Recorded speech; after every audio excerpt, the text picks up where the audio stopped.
Hi guys, and nandito na naman tayo. And meron na naman tayong repair. Epson L3210.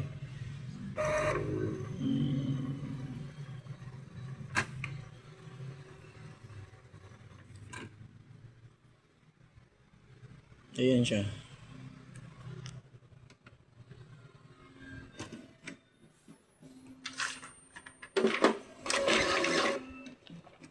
Try natin mag-scan.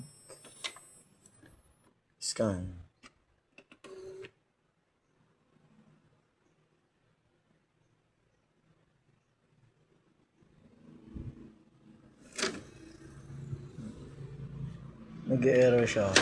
Ayan, yan na yung error niya.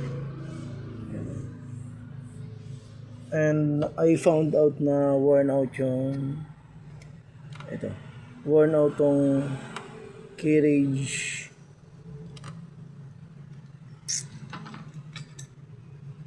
flex cable niya and yung paper sensor. Ay di, sorry, hindi siya paper sensor. Ito kasing flex cable na to is flex cable para sa head, and then itong isa na to, ito is for encoder strip sensor. Ito. Tatlo kasi yan. Dalawang pares ng lapad and then may isang maliit. And ito try nating i-replace yan. And ganun ulit. Ang tornilyo nito is dalawa. Dalawa ito. Tatanggalin natin to. And then ito. Tatanggalin natin to. Dalawa yan.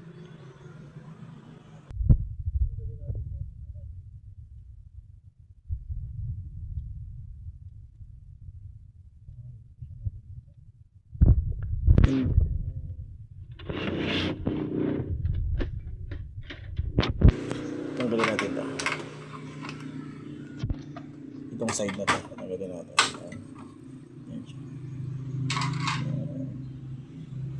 Tanggalin natin to.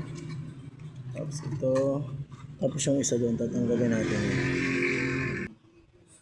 Then yan guys. Yan ang tanggal na natin. Yung nasa ibabaw yung scanner assembly.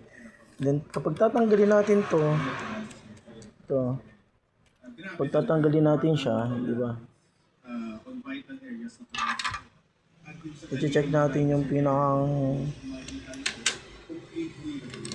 removable to.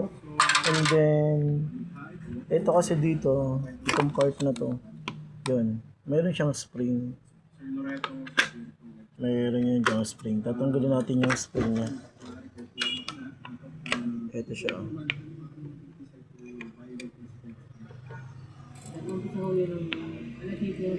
Ito.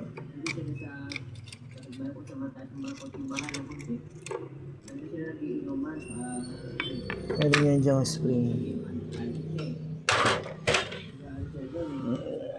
Nakuha ko na. Ito yung sa paper sensor, paper detect sensor. Natanggalin natin to. And then meron siyang tornilyo dyan na isa. Tatanggalin natin to.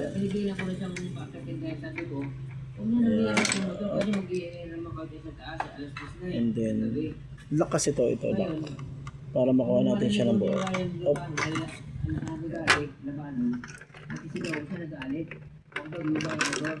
Tapos ito, kukunin natin to. Ito.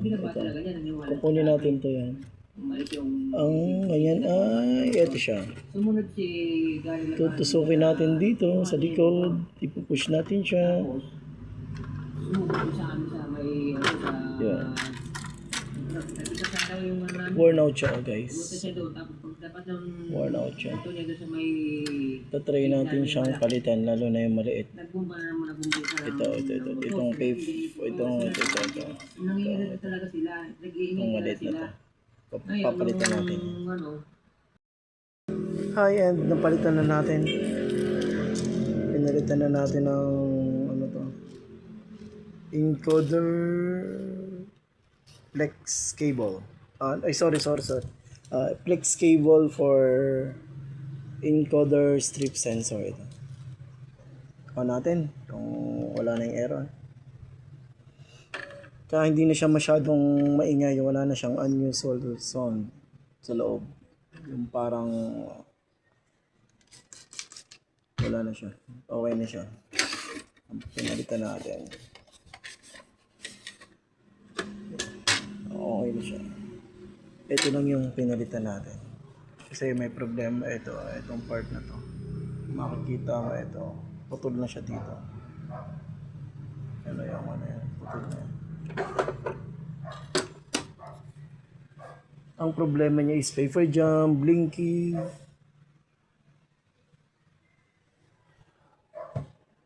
Okay guys, maraming salamat ulit and see you next video guys.